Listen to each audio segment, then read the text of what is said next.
उपस्थित असलेले माझे सहकारी मंत्री गिरीश महाजन, मंत्री महोदय उदय सामंत, मंत्री महोदय धनंजय मुंडे, आमदार गोपीचंदराव पडळकर, प्रकाश शेंडगेजी, माजी खासदार रमेश भुजबळ, शब्बीर भाई पण आमच्या बरोबर आहेत, तुम्ही दिसत नाही, शब्बीर भाई अंसारी आहेत, आणि आमचे सर्व सहकारी आणि माझ्या बांधवांनो, भगिनी आणि मातांनो, तर आता 10 दिवस झाले, शेवटी आता ही सगळी मंडळी जी आहे ही मैदानात लढणारे आहेत, कोण कोर्ट कचेरीत लढणारे आहेत, ही अशी सगळी मंडळी जी आहे ही अशा रीतीनं उपोषणाला बसली आणि त्याच्यानंतर 9 दिवस 10 दिवस झाले सतत त्यांच्या संपर्कामध्ये आम्ही आहोत. तर शेवटी तब्येत असते आणि मग ती हळूहळू बिघडत जाते आणि मग अचानक काहीतरी नवीन काहीतरी प्रकल्प होतं की जे तुम्हाला आम्हाला परवडण्यासारखं नाही. हे आपले सगळे वाघ आहेत, हे आपल्याला लढाईसाठी पाहिजे आहे. ही लढाई संपलेली नाही, ही लढाई फार अजून लांब जायची आहे. इथंच काही संपत नाही, संपणार सुद्धा नाही. सोपी लढाई नाही आहे. मंगेश ससाने बसले उपोषणाला, त्याच्यामुळं ते आणि मृणाल ढोले पाटील आणि इतर बाकीचे आमचे लोक इतर आहेत.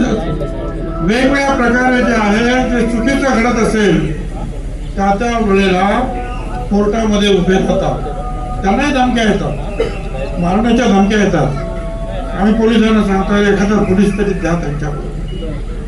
कधीतरी येतात, कधीतरी पोलीस नसतात अवेलेबल, चाललंय आम्ही आपलं लढतो. पण आज माझ्याबरोबर अनेक मंत्री आहेत. सावे साहेब आमच्या बरोबर होते, गुलाबराव पाटील होते, ते संभाजीनगरमध्येच उतरले, ते सुद्धा होते जालन्यात. आणि आज या उपोषणांमुळे तिकडे लक्ष्मणराव हाके आणि नवनाथ वाघमारे आणि इथे मंगेश ससाने आणि दुसरे पण आहेत. भगवानगडाच्या इथे एक कीर्तने म्हणून आहेत. वेगवेगळ्या ठिकाणी वेगवेगळे लोक उपोषणाला बसलेले आहेत. इथे मंगेश ससाने, मी या सगळ्यांना हात धरून विनंती करतोय, सगळ्या ठिकाणी जाणं आम्हाला शक्य नाही. काही ठिकाणी इतर कार्यकर्ते जातात, त्याने उपोषण मागे घ्यावं.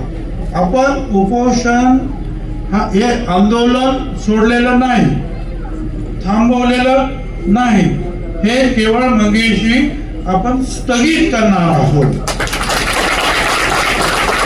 याचा अर्थ असा आहे की ज्या वेळेला आपल्याला परत वाटेल की आपल्या विरुद्ध काहीतरी चाललेलं आहे, त्यावेळेला परत तुम्हीच काय आणखी दुसरे आमचे सगळे जे आहेत लोक जे आहेत ह्या आंदोलनामध्ये क्रियाशीलपणे उतरल्याशिवाय राहणार नाही. गिरीश महाजन म्हणाले त्या आरक्षणाला धक्का लावणे. गिरीशजी, आम्हाला एक धक्का नाही, अनेक धक्के मारून बाहेर काढलेला आहे तुमच्या या कुणबी सर्टिफिकेट. कोण म्हणतो 50 लाख, कोण म्हणतो 55 लाख, कोण म्हणतो आता सगळ्या सोयरीला, आणि ते सगळे सांगताय, ते सगळे सांगताय की आम्ही 80% जे आहेत आता आलो, आता फक्त 20% आहे. ते सगळे सोयरीचं झालं का 100% आम्ही आलोच. परत घेणार कुणबी सर्टिफिकेट. सांगताना सांगितलं सांगणार आम्ही मराठी आहोत. मग तुम्ही मराठी आहोत, कुणबी सर्टिफिकेट घेता मग सांगा ना आम्ही कुणबी आहोत, तेही सांगणार नाही. कारण इतर वेळेला आरक्षणाच्या वेळेला कुणबी आहे आणि माझे ते बांधव जे आहेत इतर वेळेला मराठा आहे. काय करायचं? आणि म्हणून यांनी जे सांगितलं, तुमच्याकडून जी सूचना आली ती मुलाने सुद्धा वाचून दाखवली की काही लोक ओबीसी मधून सुद्धा एकच माणूस अर्ज करील, मग EWS जे आहे तुमचा आर्थिक मध्ये तोच माणूस दुसरा अर्ज करेल, मग SCBC मध्ये सुद्धा तोच माणूस तिसरा अर्ज करेल. इकडून पण तिकडून इकडून आता तिकडे कधी सगळीकडे फायदा घेण्याचा प्रयत्न करतो. म्हणून त्यांनी ती सूचना मांडली की याला आधार कार्डाशी प्रत्येकाची जोड द्यावा, की आम्हाला म्हणजे तो सगळ्या ठिकाणी जाणार नाही. मुख्यमंत्री आणि सगळ्या उपमुख्यमंत्री सगळ्यांनी ती तुमची सूचना ताबडतोब मान्य केली. त्याच्यानंतर तुमची आणि आमची सगळ्यांची मागणी कित्येक वर्षापासूनची आहे, जात गणना करा. आम्ही सांगतो की 54% आहोत. 1931 साली ब्रिटिशांनी केली, त्यावेळेपासून 54% आहोत. आता ते विचारतात की तुम्ही नक्की काही झालं का, कोर्ट प्रमाण विचार तुम्ही किती सांगा. आम्ही सांगतो जात गणना करा. 54% आम्ही आहोत. बिहार मध्ये केली 63% ओबीसी निघाले. 63%. काल हा मुद्दा मांडल्यानंतर राष्ट्रवादी काँग्रेस पक्ष अजित पवार यांच्या तर या मॅनिफेस्टो मध्ये हा मुद्दा होता, पण काल देवेंद्र फडणवीस यांनी सुद्धा सगळ्यांच्या समोर सांगितलं की हा जात गणना झाली पाहिजे. ही आमची सुद्धा मागणी, सगळ्यांची मागणी आहे, ही जात गणना झाली पाहिजे. होऊ देत ना.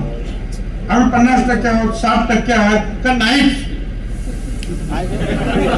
याचं कारण असं आहे की आहे तसं. ते जे आता तुम्ही म्हणाल ना बाठिया कमिशन ते आम्ही एका ठिकाणी सिन्नरमध्ये 4 गाव शासनाचं पत्र जे आहे आलेलं आहे, जे सरकारी सेक्रेटरीचं सही आहे, ज्याच्यावर काल घेतलेल्या निर्णयाची माहिती आहे. काही प्रमाणामध्ये ते पत्र जे आहे विनंती पत्र आहे की त्यांनी उपोषण सोडावं. ते पत्र जे आहे मी मंगेश ससाने यांच्या हवाली करतो आहे आणि विनंती करतो आहे की त्यांनी आपलं उपोषण स्थगित करावं. धन्यवाद.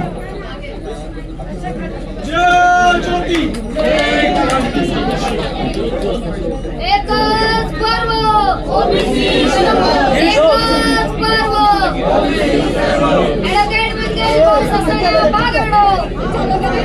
या सर्वांना पण आमच्या ओबीसीच्या प्रश्नाबाबत जेवढी मला आहे तेवढीच तळमळ आहे. भुजबळ साहेबांना त्यापेक्षा कैक पटीने जास्त आहे.